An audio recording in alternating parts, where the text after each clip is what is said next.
A young, innocent girl was riding her bicycle around the house, and when her mother went to check on her after making lunch, she was gone, vanished without a trace. But 12 years later, workers renovating a property's garage discover something shocking beneath the concrete floor, a finding that would change everything.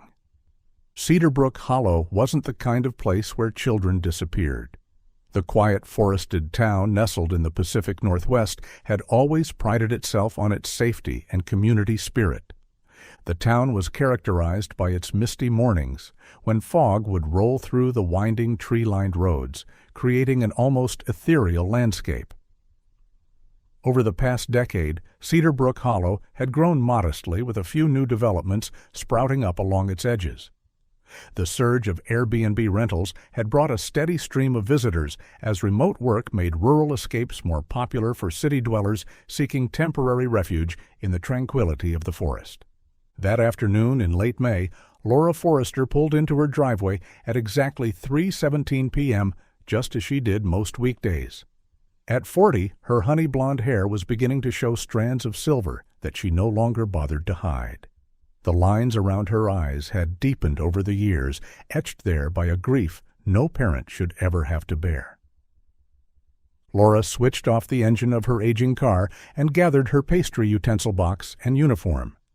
As a pastry chef at the Morning Roost, she typically worked the early morning shift.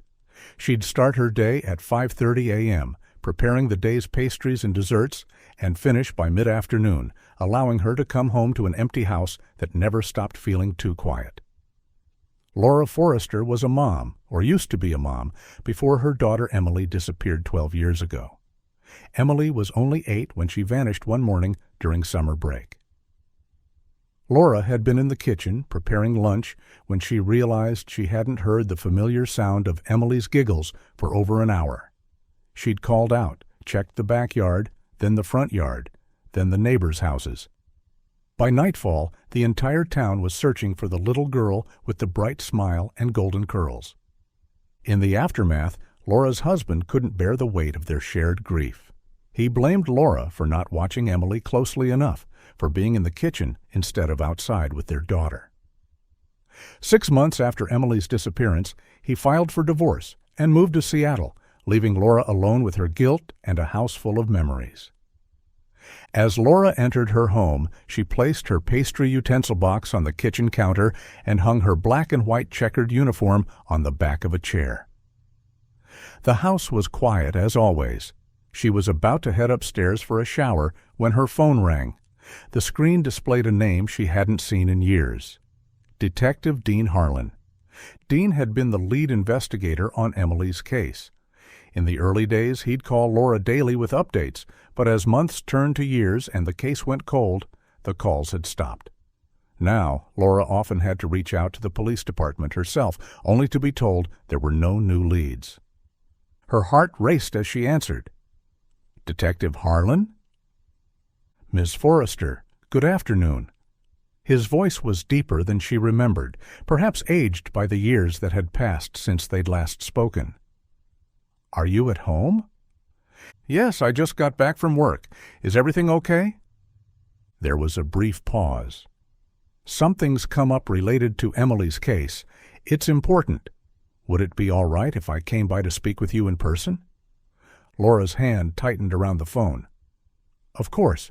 Yes, please come." "I'll be there in 15 minutes. After hanging up, Laura paced around her living room, straightening magazines that didn't need straightening, fluffing pillows that weren't flat. Her mind raced with possibilities. Had they found Emily? Was it her remains? Had someone confessed? The uncertainty was agonizing. When she saw the patrol car pull up outside her house through the front window, Laura was already waiting at the door. Detective Harlan stepped out, looking older than she remembered. His dark hair was now peppered with gray, and he carried himself with the slight stoop of someone who had spent too many years hunched over case files. "Ms. Forrester," he nodded as he approached the porch. "Please, call me Laura," she said, a formality they repeated every time they met, despite having known each other for over a decade now. "Laura," he corrected. Thank you for seeing me on such short notice." "Please come in," she said, stepping aside to let him enter. But he remained at the bottom of the porch steps. "Actually, I think it's better if you come with me.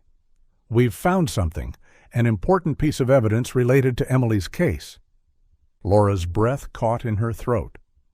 "What is it?" "We found Emily's bicycle," he said, his face serious. "The forensic team is investigating the location now." "Her bike? Where? How?" Laura's questions tumbled out. "It was discovered at an Airbnb property not far from here. It would be best if you came with me so you could identify it and confirm that it belongs to Emily." Laura didn't hesitate. She grabbed her purse from the hall table and locked the door behind her. As they drove through the familiar streets of Cedar Brook Hollow, Laura realized they were heading down Oak Ridge Road, a route she took daily on her way to work. When they pulled into the driveway of a large cedar-sided house, Laura felt a chill run through her. "I pass this house every day," she whispered, more to herself than to the detective. "I drive by here every single morning." Detective Harlan gave her a sympathetic look as he parked the car. "We'll figure this out, Laura." The property was bustling with activity. Police officers milled around, some taking photos, others talking in small groups. Yellow crime scene tape cordoned off the garage area, where several people in white forensic suits were working. As Detective Harlan led her toward the garage, a man in a construction vest approached them. "Detective, we've finished documenting the initial position of the item," he said. "Thank you, Johnson. Ms. Forrester, this is Ryan Johnson, the renovation foreman who discovered the bicycle." The construction worker nodded at Laura. "We were breaking up the concrete for plumbing repairs and to renovate the entire garage when we found it. It was completely buried under the floor." Laura followed them into the garage, where a section of the concrete floor had been broken away, revealing a pit about 3 feet deep. Lying at the bottom, partially covered in dirt and concrete dust, was a small pink bicycle with a white plastic basket attached to the front. Even covered in grime, Laura recognized it immediately.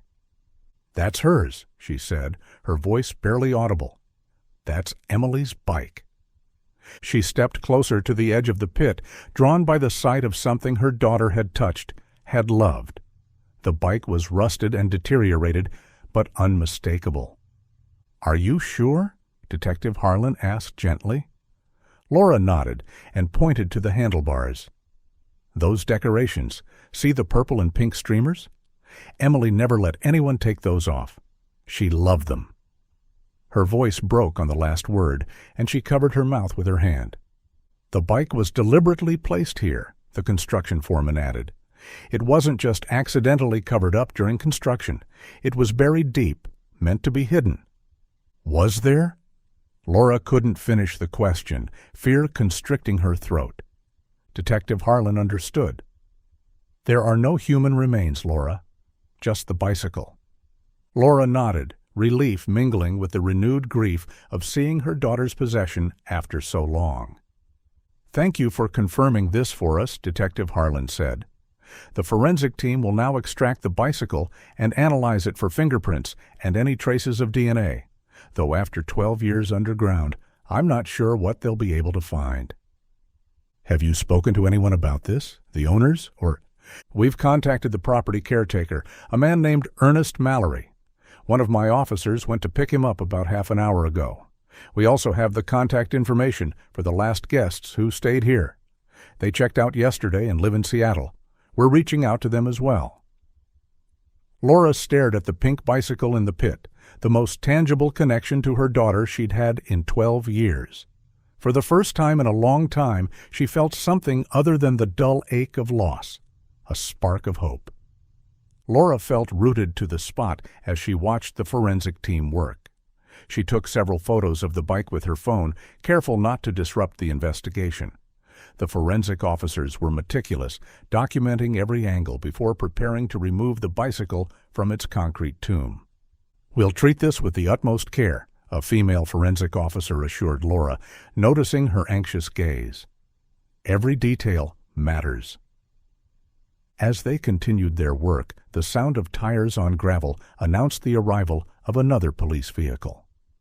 Through the garage's open door, Laura saw two uniformed officers escorting an older man toward the house.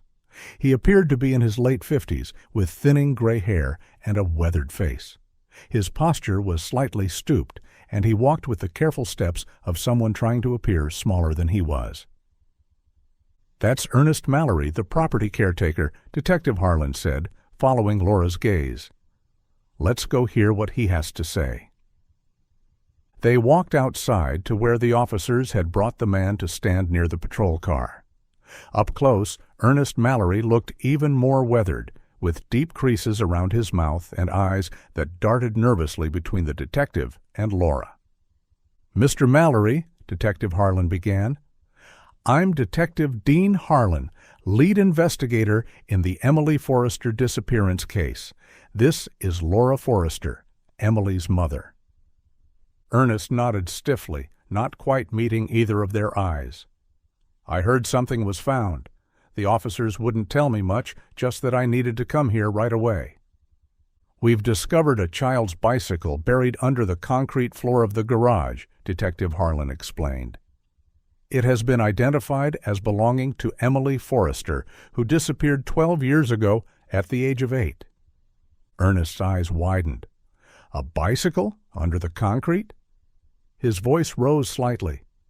"I don't know anything about that. I'm just the caretaker. I deal with the guests and property upkeep, that's all. But I do know the owner ordered a renovation on his garage." "How long have you been working as the caretaker for this property?" Detective Harlan asked. "About 10 years now, since Mr. Holloway decided to rent it out through Airbnb." "And who is Mr. Holloway?" Ernest shifted his weight from one foot to the other. "Vance Holloway. He's the owner. Lives in Zurich, Switzerland now. Has for years. He comes back once or twice a year to check on the property, but otherwise he trusts me to manage everything." Detective Harlan maintained eye contact with Ernest as he continued his questioning. "When was the garage floor last renovated or repaired?" "Not since I've been here," Ernest replied.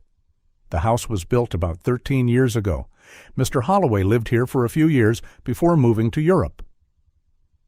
Laura watched the exchange, trying to read Ernest's body language.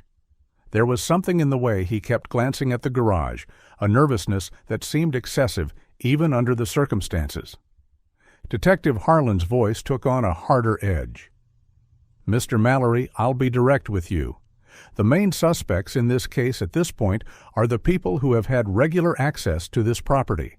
That's you and the owner. For a guest to bury a bicycle under concrete would be highly unusual and difficult to accomplish." Ernest's face flushed red. "You think I had something to do with this? I wouldn't dare to do such a thing. I'm a property caretaker, not a criminal. I don't know anything about any missing girl or bicycle." "We'll need the records of all guests who have stayed here over the years," one of the uniformed officers said. Ernest nodded quickly. Of course.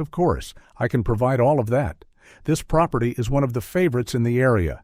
Some guests have stayed for months, even a year or two, especially since remote work became common. I have all the records." "You're suggesting the bicycle could have been buried by a long-term guest?" Detective Harlan asked skeptically. "I'm not suggesting anything," Ernest said, raising his hands defensively. "I'm just saying I don't know how it got there. For all we know, it could have been there before I started working here." Detective Harlan exchanged glances with one of his officers, who pulled out a tablet and began tapping on the screen. After a moment, the officer spoke up. "According to county records, this property was built in 2010, about a year before Emily Forrester's disappearance in 2011. "Well, there you have it," Ernest said quickly. "The bike must have been placed there during construction, before the concrete was poured. I wasn't even working for Mr. Holloway then." Detective Harlan's expression remained impassive. "We'll need to speak with Mr. Holloway as soon as possible. In the meantime, Mr. Mallory, I'd appreciate it if you stayed in town and made yourself available for further questioning." Ernest nodded vigorously. "Of course, Detective. I want to help any way I can. I'll give you any information you need." Laura watched as Detective Harlan directed his officers to coordinate with international law enforcement to contact Vance Holloway in Switzerland. The property would be thoroughly searched, and all guests who had stayed there would be contacted and interviewed. Detective Harlan turned to Laura. "We've alerted the local media about the discovery. They'll probably be here soon. Would you like to make a statement?" Laura shook her head. "No, I don't think I can handle that right now. It's too much." "I understand completely," he assured her. "I'll have an officer escort you home. We'll keep you updated on everything we find." As Laura was led back to a patrol car, she saw news vans beginning to arrive, reporters setting up cameras at the edge of the property. The sight of Emily's bicycle had awakened something in her, a desperate hope that had lain dormant for years. But with that hope came the fear of disappointment, of having her heart broken all over again. As the officer drove her home, Laura stared out the window at the familiar streets of Cedar Brook Hollow, seeing them with new eyes. Somewhere in this town, perhaps, were answers about what had happened to her daughter, and for the first time in 12 years, she felt like she might actually find them. Back at home, Laura thanked the police officer for the escort and went straight to her bedroom. Her mind was spinning with the events of the afternoon, the discovery of Emily's bicycle, the questioning of Ernest Mallory, the renewed investigation. She changed out of her work clothes into a comfortable pair of sweatpants and an old university sweatshirt, then padded barefoot to her home office. The room that had once been Emily's bedroom had been converted into a workspace years ago, when Laura could no longer bear to pass the door every day and see her daughter's things untouched, waiting for a return that never came. The walls were now a neutral beige instead of the bright yellow Emily had chosen, but Laura had kept a few of her daughter's drawings framed on the wall, unwilling to erase her completely. Laura sat down at her computer and logged into the online forum she had frequented for the past decade. Missing Children's Support Community. The group had become a lifeline for her over the years, connecting her with other parents who understood her pain and helping her navigate the complicated emotions that came with having a missing child. Her hands trembled slightly as she created a new post. Today, after 12 years, police found Emily's bicycle buried under concrete in the garage of an Airbnb rental property in town. "I drive past this house every day on my way to work. The investigation is ongoing. I'm feeling overwhelmed with emotion, but wanted to update all of you who have supported me for so long. This could be the break we've been waiting for." She attached one of the photos she had taken of the bicycle in the pit and hit post. Almost immediately, notifications began to pop up as members of the community responded with messages of support and hope. As Laura scrolled through the replies, a notification appeared for her private messages. She clicked on it, expecting a message from one of the forum moderators or a longtime member she had become close with. Instead, what she saw made her gasp in shock and horror. The message contained a photo, one she recognized as a picture she had shared on the forum years ago of Emily riding her pink bicycle in front of their house. But this version had been grotesquely altered. Emily's smiling face had been replaced with what appeared to be a dead pig's head crudely photoshopped onto her daughter's body. "Oh my God," Laura whispered, her hand covering her mouth. Below the disturbing image was a short video clip. With trembling fingers, Laura hit play, immediately regretting her decision. The video showed someone chopping what appeared to be a pig's head, then wrapping it in transparent plastic wrap. The footage was grainy and poorly lit, but clear enough to be deeply disturbing. Accompanying the media was a message. "Your daughter's as dead as this pig. Just accept it and live with it." Laura felt bile rise in her throat. She slammed her laptop closed and rushed to the bathroom, barely making it before she vomited into the toilet. She retched until there was nothing left, then slumped against the cool tile wall, shaking. After several minutes, she gathered her strength and returned to the computer. She needed to document this before reporting it to Detective Harlan. Steeling herself, she opened the laptop again and took screenshots of the message, the altered photo, and the video. Then she typed a reply. "Who are you? If you're man enough to send this filth, you should be man enough to reveal yourself. Who would do something so cruel to a mother who has suffered for 12 years?" She clicked on the sender's username, hoping to find some information about who might have sent such a horrible message, but the profile was private. There were no followers or following counts visible, suggesting the account had been newly created solely for the purpose of sending her this message. Laura paced around the room, trying to calm her racing heart. After a few minutes, she returned to the computer and forced herself to watch the video again, this time looking for any details that might help identify the sender. She paused the video at various moments, carefully examining the background. There wasn't much to go on, just what appeared to be a wooden surface in an outdoor setting, possibly a table or butcher block. In the corner of one frame, she caught a glimpse of what might have been a type of pine tree visible through a window. Laura shared the photo and the video with the community and sent them to the detective too, hoping someone might recognize something she had missed. She posted it with a message explaining what had happened and asking for help identifying the account or any clues in the footage. As she was uploading her post, her phone rang. It was Detective Harlan. "I just saw what you sent me," he said without preamble. "When did you receive this?" "Just now," Laura replied, her voice steadier than she expected. "I posted an update about finding Emily's bike on my support forum, and this appeared in my private messages almost immediately. I've got our tech team analyzing the video and trying to trace the account," Detective Harlan said. "One thing I noticed right away, the trees in the background of the video look like European alpine evergreens, not the species we typically see around here." "Do you think it could be the property owner? He lives in Switzerland, right?" "It's a possibility we can't rule out," Detective Harlan admitted. "The timing is suspicious. We contacted Ernest Mallory earlier today, and it's possible he alerted the owner. But it could also be someone completely unrelated, perhaps a troll who saw the news about the bicycle and decided to be cruel."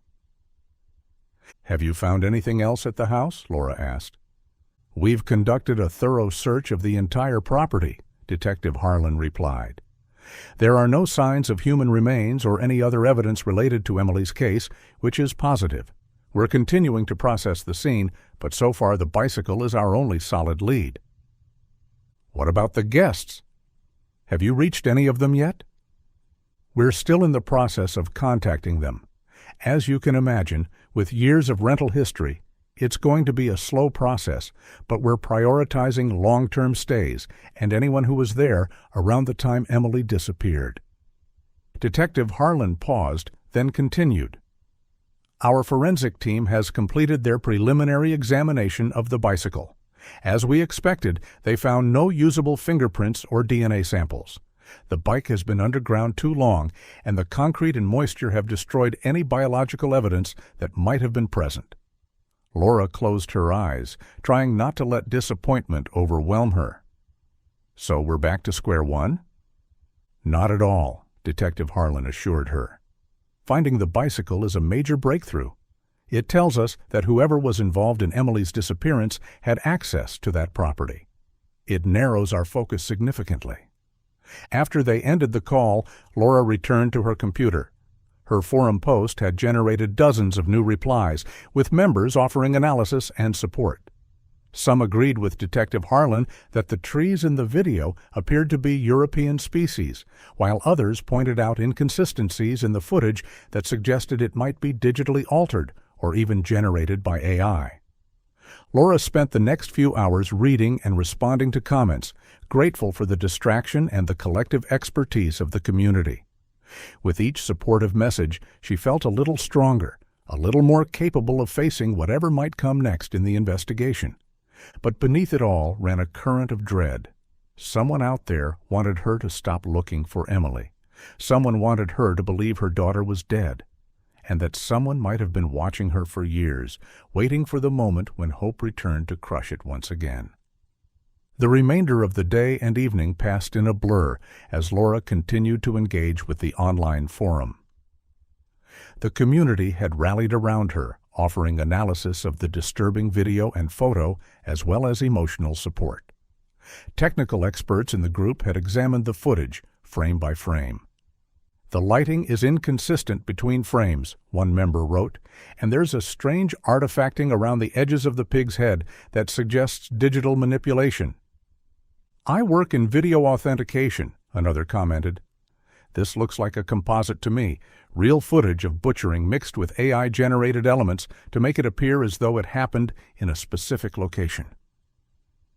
Laura found herself clinging to these technical analyses, preferring to think about the mechanics of the video rather than its horrific content or what it might mean about Emily's fate. As the night grew later, she realized she had lost track of time completely. The digital clock on her computer showed it was nearly midnight.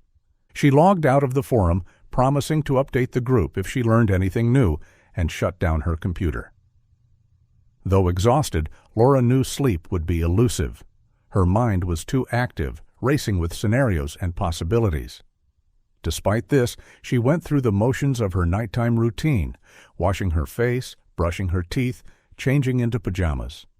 In bed, she stared at the ceiling, watching the shadows cast by passing car headlights. The bike buried in concrete, the disturbing altered photo, the pig's head video, Ernest Mallory's nervous demeanor, the property owner in Switzerland. The timing of it all seemed impossible to be coincidental. Laura shifted positions, trying to find comfort that wouldn't come. If the sender of that message was in Europe, as Detective Harlan had suggested, they were safely thousands of miles away, hiding behind a screen, tormenting her from a distance. But why? What could possibly motivate someone to be so cruel to a mother who had already endured the worst pain imaginable? And what about that final message? Just accept it and live with it. Was it meant to suggest that Emily was truly gone, that Laura should abandon her hope? Or was it a threat, a warning to stop pursuing the truth, now that evidence had been found? Hours passed, and sleep continued to elude her. Laura watched the digital numbers on her bedside clock change. 1:17 a.m., 2:42 a.m., 3:28 a.m.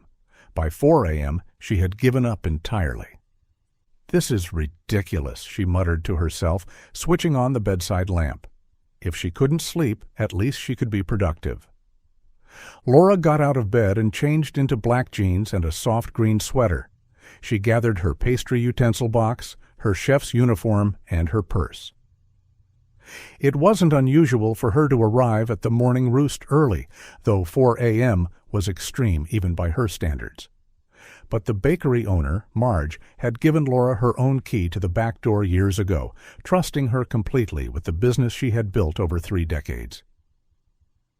"The ovens don't care what time it is," Marge had told her, "and neither do I, as long as the pastries are good." The bakery had become Laura's sanctuary in the years after Emily's disappearance. There was something therapeutic about the precise measurements, the physical work of kneading dough, the transformative magic of heat, turning simple ingredients into something beautiful.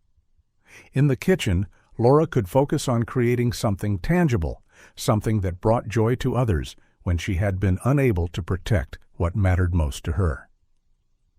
She loaded her supplies into her car and backed out of the driveway. The streets of Cedar Brook Hollow were deserted at this hour, the only illumination coming from the occasional streetlight, and the faint glow of dawn beginning to lighten the eastern sky. Laura drove slowly, her mind still processing the events of the previous day. Perhaps by the time she finished her shift, there would be news from Detective Harlan. Perhaps they would have identified the sender of that horrible message or found some evidence on the bicycle that had been overlooked initially. As Laura drove the familiar route to the bakery, her headlights swept over the empty road ahead. The town was silent, most residents still hours away from waking. She followed the winding street that led toward downtown, automatically slowing as she approached the curve near the Airbnb house where Emily's bicycle had been found. Something caught her attention as she neared the property. a light visible through the trees, coming from one of the house's windows. Laura frowned. Detective Harlan had told her the property was under police investigation and no one should be there. As she watched, the light suddenly went out, plunging the house back into darkness. "That's odd," Laura murmured to herself. The police might have left an officer to guard the scene, but why would they be turning lights on and off at 4 a.m.? Acting on instinct, Laura slowed her car and turned onto the private road that led to the house. She drove cautiously, keeping her headlights on but approaching with care. As she drew nearer, she spotted a white van parked near the side of the house. It wasn't a police vehicle. Laura parked her car a short distance away and switched off the engine. She debated whether to call Detective Harlan immediately, but decided to get a closer look first. If it was nothing, she didn't want to wake him at this hour for no reason. She stepped out of her car quietly, closing the door with a gentle push rather than a slam. The pre-dawn air was cool and damp against her skin as she moved toward the house, staying close to the tree line for cover. As she approached, Laura saw movement near the front of the property. A figure was walking hurriedly from the house toward the white van.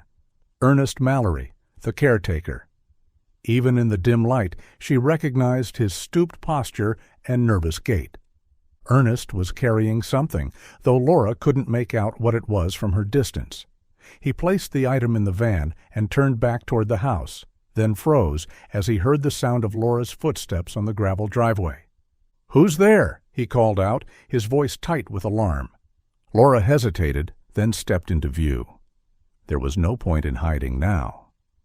"It's Laura Forrester," she said, walking toward him. "Emily's mother." Ernest's face was difficult to read in the darkness, but his body language spoke volumes. His shoulders tensed, and he took a half-step back toward his van. "What are you doing here at this hour?" he asked, his voice strained. "I could ask you the same thing," Laura replied, stopping a few yards away from him. "I thought this property was off-limits during the investigation. I was driving to work and saw lights on." Ernest shifted his weight from one foot to another. "Mr. Vance, Mr. Holloway asked me to retrieve some important documents from the house, insurance papers and property records that the police need for their investigation. He got permission for me to collect them." Laura studied him, noticing how his eyes darted around, never settling on her face for more than a second. "At 4 a.m? "Mr. Holloway is in Switzerland. It's already mid-morning there," Ernest said quickly. "He called when he woke up and heard about what was happening. Said the police needed these papers right away, and I should get them as soon as possible." The explanation sounded plausible, but something about Ernest's manner made Laura uneasy. He seemed too nervous, too eager to justify his presence. "I'm just following my employer's instructions," Ernest continued, moving toward the driver's side of his van. "I need to deliver these papers to the police station now. You shouldn't linger around here, Miss Forrester. This is a crime scene." Laura nodded slowly. "I'm heading in the opposite direction anyway," she said, pointing back toward the road she had come from. "I'm on my way to work." Ernest gave a curt nod and climbed into his van. Laura walked back to her car, listening as the van's engine started behind her. She waited until Ernest had pulled away and driven down the private road before getting into her own vehicle. Once inside, Laura immediately reached for her phone and called Detective Harlan. Despite the early hour, he answered on the third ring, his voice alert. "Laura, is everything all right?" "I'm not sure," she replied, quickly explaining what she had just witnessed. "He said he had permission to enter the house?" Detective Harlan asked, his tone sharpening. "Yes, to collect documents for the owner. He claimed they were needed for the investigation." "That's absolutely false," Detective Harlan said firmly. "No one has permission to enter that property right now, especially not in the middle of the night. Whatever Ernest was doing there, it wasn't authorized by us." Laura felt a chill run through her. Should I follow him? He just left a few minutes ago. "Absolutely not," Detective Harlan replied immediately. "He could be dangerous, especially if he feels cornered. Stay where you are. I'm sending officers to your location now, and I'll dispatch others to look for Ernest's van." "I'm actually not at the house anymore," Laura explained. "I'm in my car on the main road. Ernest has already left." "Which direction did he go?" "West on Cedar Ridge Road." "Stay where you are, Laura, or go back. We'll handle this. We'll find him." Laura agreed and ended the call. She sat in her car, engine running, thoughts racing. What had Ernest really been doing at the house? What had he taken, and why at this hour, when he thought no one would see him? The answer came to her with sudden clarity. He was removing evidence, something that connected him to Emily's disappearance, something he couldn't risk the police finding. Laura's hands tightened on the steering wheel. She had promised Detective Harlan she wouldn't follow Ernest, but something inside her, the mother who had lost 12 years searching for answers, couldn't simply drive away, not when the truth might be so close. She put her car in drive and turned west onto Cedar Ridge Road, following the path Ernest's van had taken. She would keep her distance, she told herself.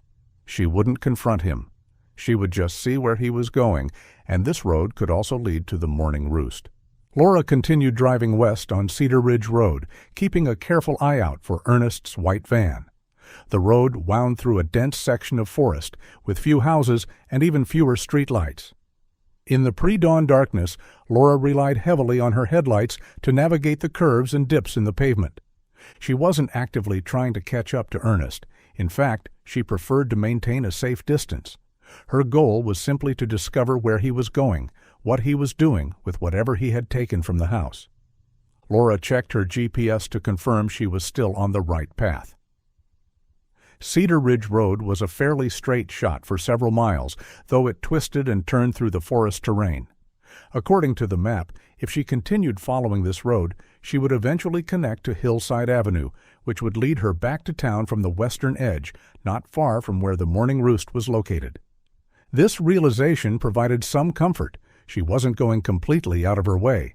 She could still make it to work on time if this detour didn't take too long. She had plenty of time. After driving for about 10 minutes, Laura began to worry that she had somehow missed Ernest's van or that he had turned onto a side road she hadn't noticed. But just as she was considering turning around, she spotted a white van parked on the shoulder ahead, partially hidden by the trees. Laura immediately slowed down, then pulled over herself, stopping much further back and turning off her headlights. She didn't want Ernest to realize he was being followed.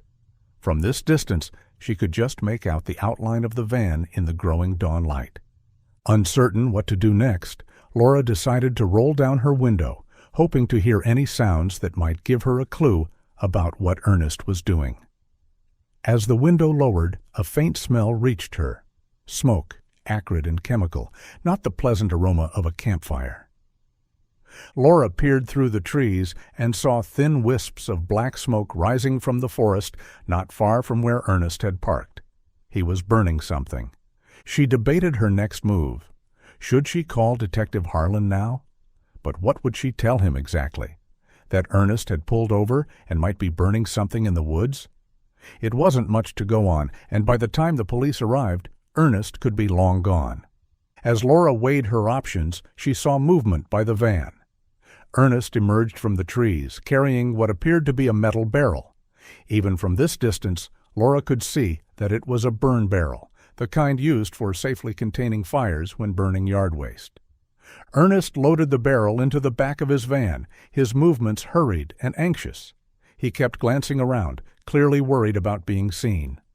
Laura sank lower in her seat, though she was far enough away and concealed by trees that Ernest showed no sign of having spotted her. Once the barrel was secured, Ernest quickly got into the driver's seat of his van and started the engine. Laura watched as his headlights came on, and he pulled back onto the road, continuing west. Laura waited until Ernest's van had disappeared around a bend before she restarted her car and followed, maintaining a greater distance now. She tried calling Detective Harlan again, but the signal in this area was weak, with only one bar showing on her phone. When the detective answered, his voice was broken and staticky. "Laura?" Hear you? Where?" "Ernest stopped in the woods," Laura said loudly, hoping the signal would improve.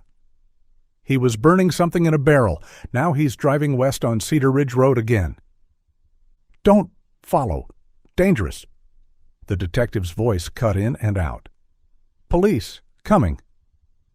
"I can't hear you clearly," Laura replied. "I'll try to call again when I have better signal." She ended the call, frustrated by the poor connection, but determined to keep Ernest in sight.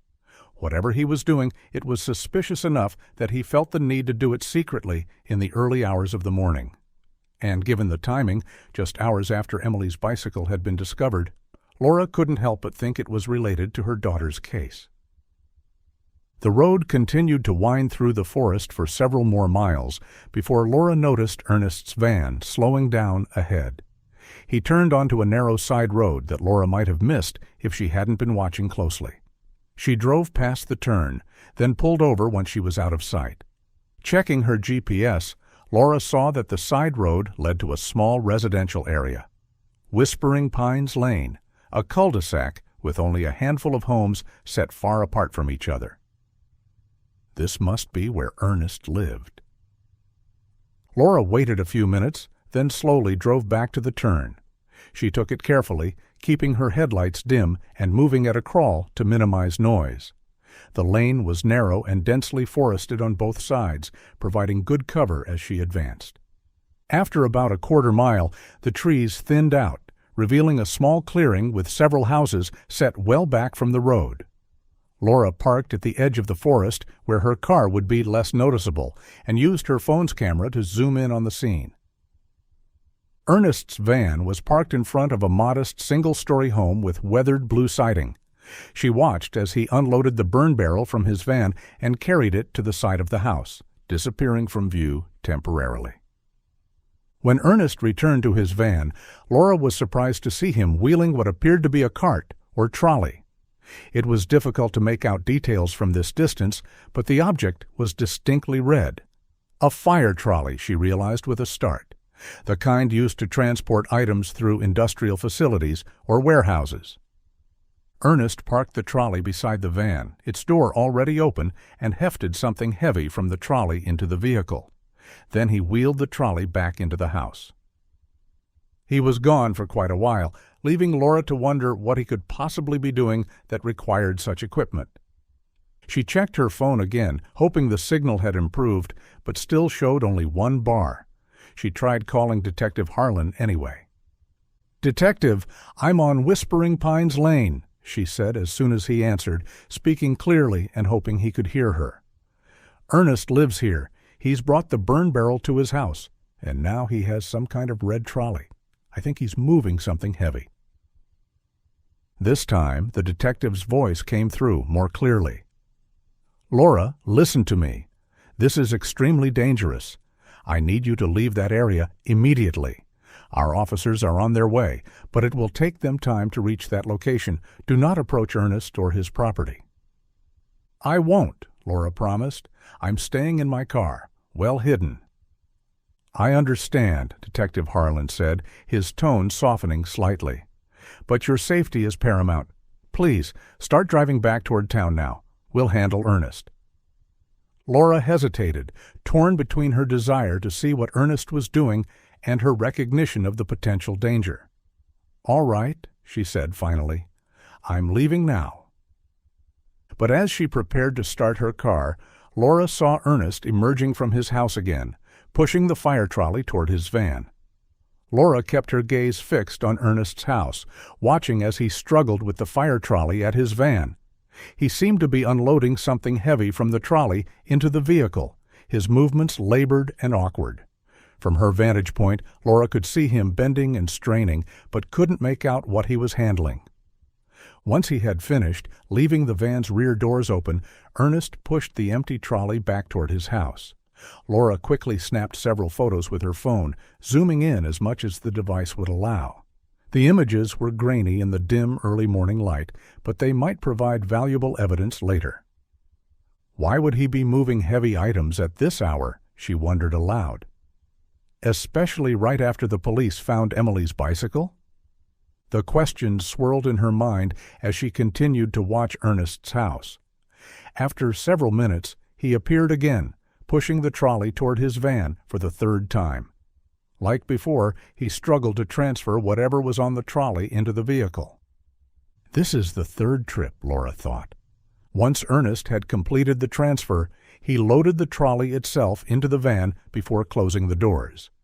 He then walked to the driver's side door and climbed in. She checked her phone signal again and called Detective Harlan, keeping her voice low despite the distance between her and Ernest's property.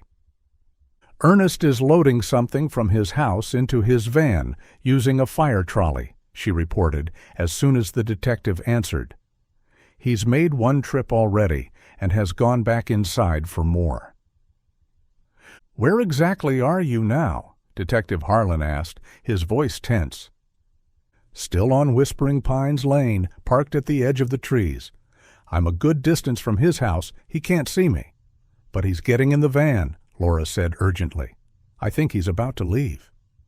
"Our officers are still several minutes out," Detective Harlan responded. "Can you see which direction he's heading without being spotted?"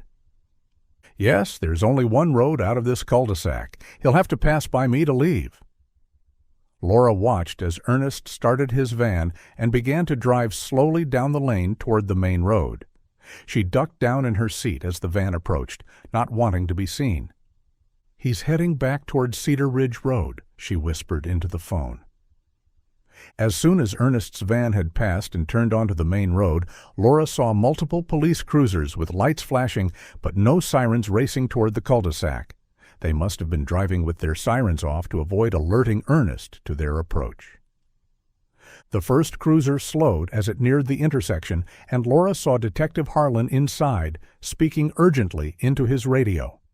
The other police cars continued past, presumably in pursuit of Ernest's van. Laura started her car and pulled out onto the road, following the police vehicles at a distance. As she rounded a bend, she saw that the officers had formed a blockade across the road, stopping Ernest's van from proceeding. The police had positioned their vehicles strategically, leaving Ernest no path forward or backward. Laura parked her car a safe distance away and watched as officers approached Ernest's van with weapons drawn, ordering him to exit the vehicle with his hands visible. Ernest complied, stepping out slowly, his face a mask of resignation. Detective Harlan approached once Ernest had been secured and handcuffed. 2 officers stayed with the suspect, while others moved toward the rear of the van. With gloved hands, they opened the back doors. Laura couldn't see what was inside from her position, but she saw the officers' reactions, shock followed by urgent activity. Detective Harlan spoke rapidly into his radio, and within minutes, an ambulance arrived on the scene, its lights flashing against the trees. Unable to contain her curiosity and concern any longer, Laura got out of her car and walked toward the scene. A uniformed officer moved to intercept her, but Detective Harlan saw her and waved her through. "What did you find?" Laura asked as she approached the detective. Detective Harlan's expression was grim. "You should prepare yourself, Laura. This is difficult." He led her to the back of the van, where officers were carefully removing what appeared to be black body bags. There were 3 of them, each containing a human form. "They're alive," Detective Harlan said quickly, seeing the horror on Laura's face. "All 3 of them. They appear to be heavily sedated, but they're breathing."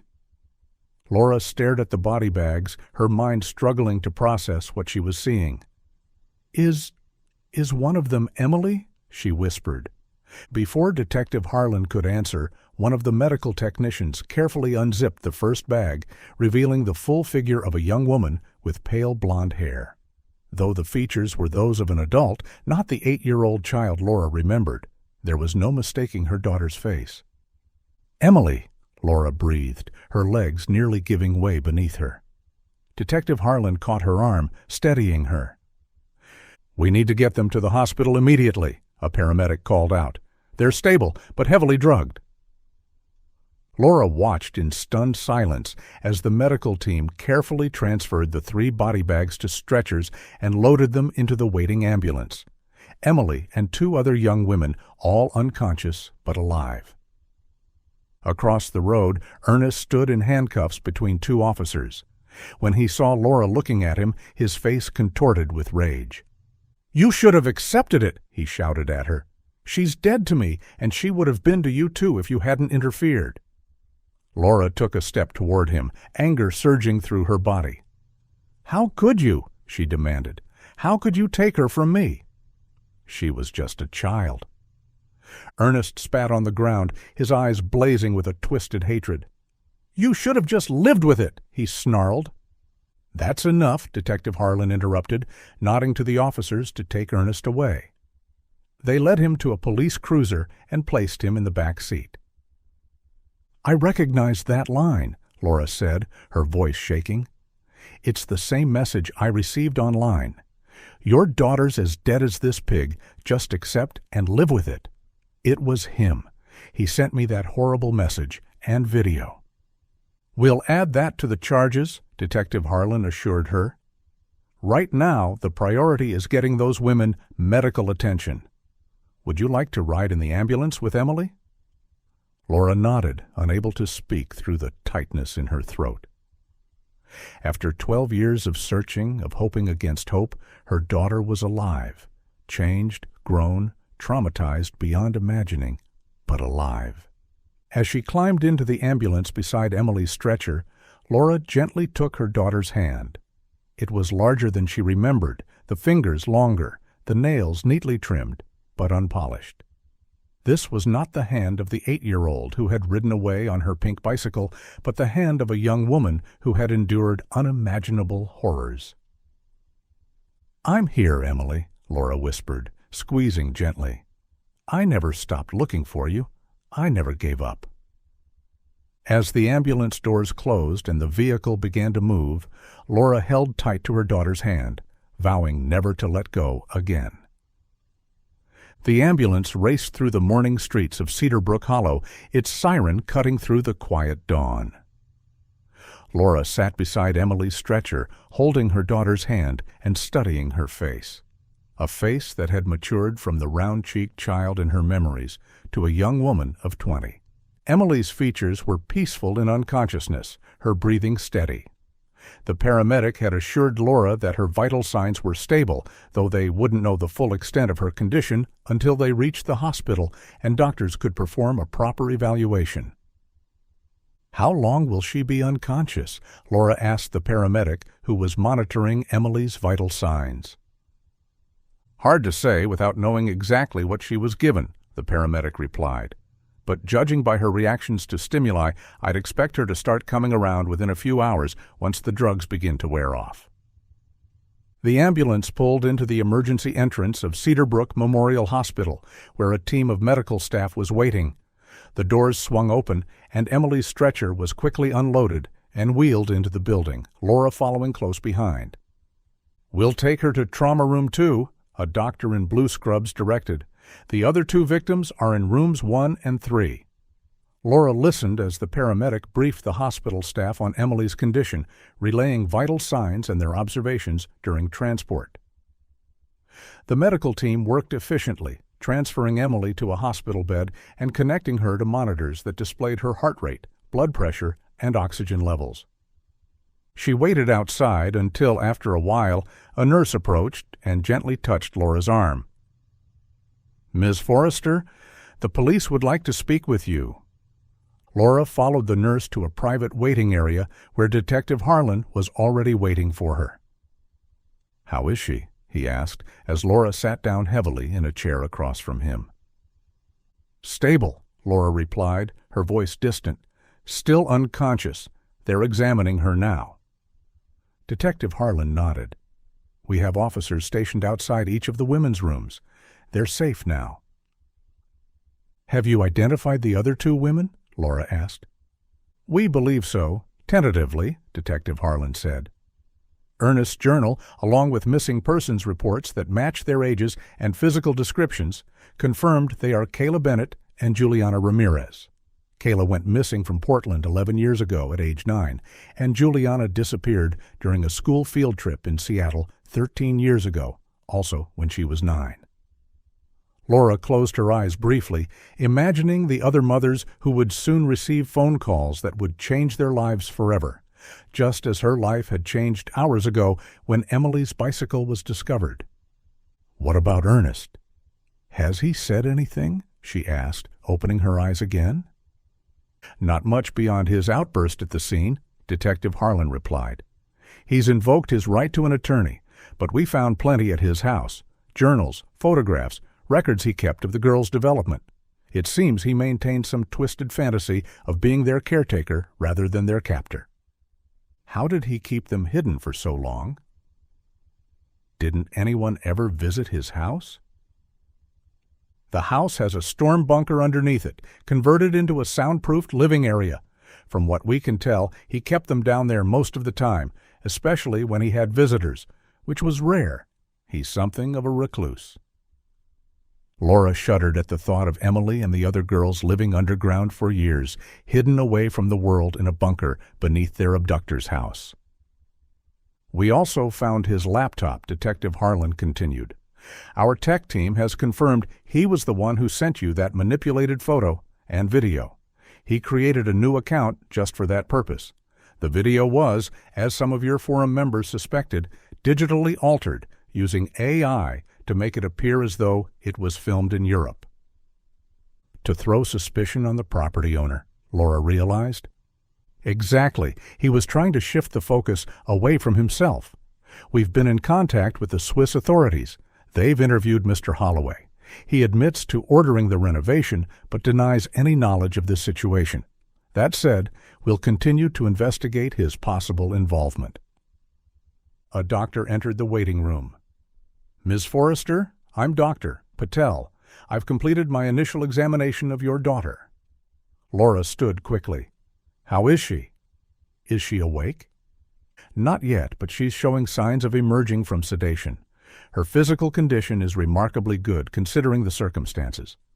She's undernourished, but not severely so, and we've found no signs of physical trauma beyond some old healed fractures in her left arm and right ankle." "What about sexual abuse?" Laura had forced herself to ask the question that had haunted her since Emily was found.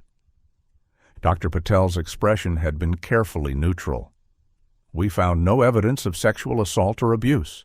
From what all three women have told us, Ernest Mallory maintained what he called a fatherly relationship with them. It was controlling and psychologically abusive, but not sexual in nature." The relief Laura had felt at this news had been overwhelming. While the psychological trauma of Emily's captivity would take years to heal, knowing she had been spared that particular horror felt like a small mercy. "When can I see her again?" Laura asked. "You can go in now if you'd like. We've moved her to a private room. She may begin to regain consciousness soon, and having a familiar presence could be helpful." Laura turned to Detective Harlan. "I need to be with her." "Of course," he nodded. "I'll check in with you later. We'll need statements from all three women when they're able, but that can wait until they're medically cleared." Laura followed Dr. Patel through the hospital corridors to a room where a uniformed officer stood guard outside. Inside, Emily lay in a hospital bed, connected to various monitoring equipment. Her eyes were closed, but her breathing seemed different now, less deep, more natural. Laura pulled a chair close to the bed and once again took Emily's hand. "I'm here, sweetheart," she said softly. "You're safe now." For nearly an hour, Laura sat beside Emily, sometimes speaking softly, sometimes simply watching her daughter breathe. Around 8 a.m., Laura noticed Emily's eyelids beginning to flutter. "Emily?" Laura leaned closer. "Can you hear me?" Emily's eyes opened slowly, unfocused at first, then gradually clearing as she took in her surroundings. When her gaze fell on Laura, there was a moment of confusion, followed by a flicker of recognition. "Mom!" Her voice was hoarse, barely above a whisper. Laura's eyes filled with tears. "Yes, sweetheart, it's me." Emily's eyes widened as full awareness returned. "Where am I? Where's Ernest?" Fear edged into her voice. "You're in the hospital," Laura assured her quickly. Ernest has been arrested. He can't hurt you anymore. You're safe now."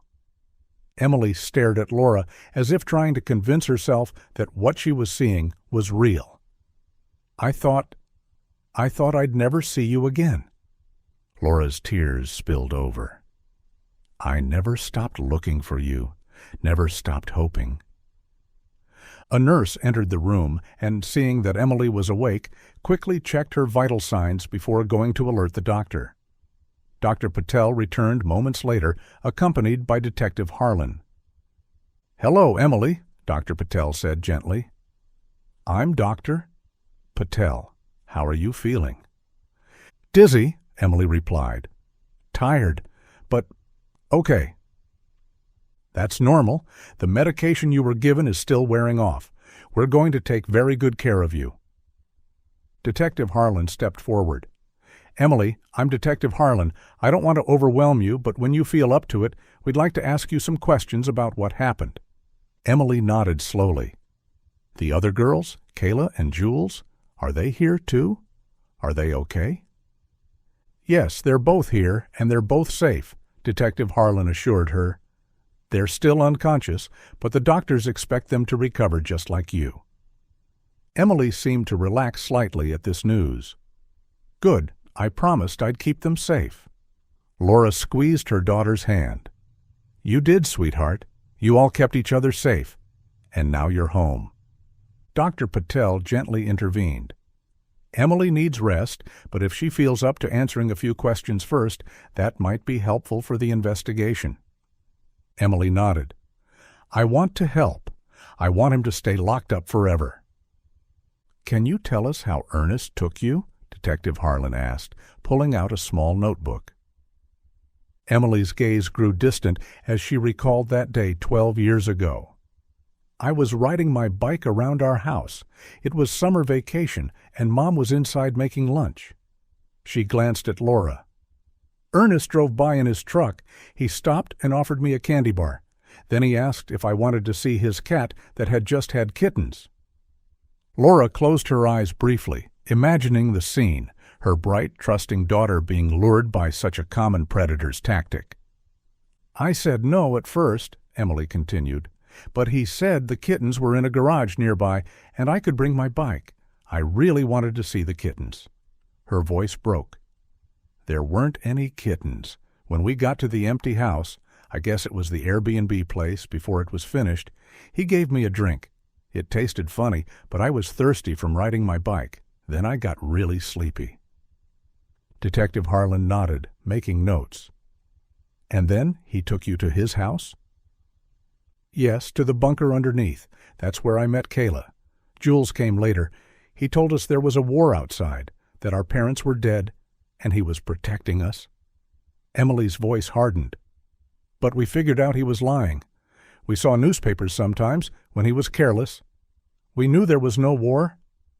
Laura listened, horrified but grateful that Emily was coherent enough to provide this information. The fact that she could recall these details clearly suggested her mind was intact despite the trauma and years of captivity. "Did he ever tell you why he took you?" Detective Harlan asked. Emily was quiet for a moment. "He said he was saving us from bad parents who didn't watch us closely enough, who didn't deserve us." She looked at Laura apologetically. "I knew that wasn't true about you, Mom. I knew you loved me." "We've been going through Ernest's journals," he'd told Laura during one such visit. "They provide a disturbing glimpse into his mindset. He believed he was rescuing girls from what he perceived as neglectful families. In Emily's case, he claimed he had observed her playing outside unsupervised several times before he took her. "I was in the kitchen," Laura had said, the old guilt resurfacing. "I could see the front yard from the window. I turned away for a few minutes to check the oven." "Laura, none of this was your fault," Detective Harlan had said firmly. "Predators like Ernest look for any opportunity, any semblance of normal life, to exploit. There's no way you could have predicted or prevented this." He continued, his tone grave. "We found evidence in Ernest's recent journal entries and on his computer. He was planning to move all three women to a new location. It appears he had ties to an international trafficking ring operating through the dark web. As the women neared adulthood, he was preparing to sell them. Laura gasped, her free hand going to her mouth. Emily's grip tightened on her other hand. He was getting nervous about keeping them as they got older, Detective Harlan continued. More difficult to control, more likely to resist or escape. According to the entries, he was planning to drug them and transport them this week. If you hadn't spotted him at the Airbnb property that night, Laura, and followed him. He didn't need to finish the sentence. If Laura hadn't been unable to sleep, if she hadn't decided to go to work early, if she hadn't noticed the light in the house and investigated, Emily and the other women might have disappeared again, this time perhaps forever. Detective Harlan nodded grimly. "I'm sorry, Emily, but you're safe now, and what you've been able to tell us is helping us dismantle this entire operation. You're helping save other potential victims." Emily sat up straighter in her hospital bed, her jaw set in a determination that reminded Laura so much of the stubborn 8-year-old she'd been. "Good. I want to help. I want to do whatever I can to make sure no one else goes through what we did." Laura felt a surge of pride at her daughter's strength and compassion, even after all she had endured. "There's one more thing," Detective Harlan said. "We've been able to confirm through Ernest's records and Mr. Holloway's testimony that Ernest was indeed involved in the construction of the Airbnb property before he officially became its caretaker. He knew Mr. Holloway from a previous job and helped design the house. He was present during the construction phase and had access to the site before the concrete was poured in the garage." "So he buried the bike then," Laura concluded. "To hide the evidence?" "Exactly. Mr. Holloway appears to have had no knowledge of Ernest's crimes. He's cooperating fully with the investigation, both here and in Switzerland." Detective Harlan asked a few more gentle questions before Dr. Patel suggested that Emily needed to rest. The detective thanked Emily and promised to check in later before leaving the room. Left alone with her daughter, Laura stroked Emily's hair gently. "Get some sleep, sweetheart. I'll be right here when you wake up. I promise." Emily's eyes were already drifting closed, the drug still in her system making it difficult for her to stay awake. "Don't leave," she murmured. "Never again," Laura promised, settling into the chair beside the bed. "I'm staying right here." As Emily slipped back into sleep, Laura watched her daughter's face, marveling at the miracle of having her back. Whatever challenges lay ahead, the psychological recovery, the adjustment to a world that had continued without her for 12 years, the legal proceedings against Ernest, they would face them together. After 12 years of darkness, light had finally returned to Laura's life. In the end, it wasn't the discovery of a buried bicycle that had brought Emily home. It was a mother's refusal to give up, a detective's dedication to a cold case, a daughter's will to survive, and the countless small decisions that had led Laura to drive past the Airbnb house at exactly the right moment on that fateful morning. Some might call it coincidence. Laura preferred to think of it as the universe finally setting right what had gone so terribly wrong 12 years before. Whatever it was, she was grateful for every moment, every challenge, every triumph that came with having her daughter home. After 12 years of darkness, they had found their way back to the light, together.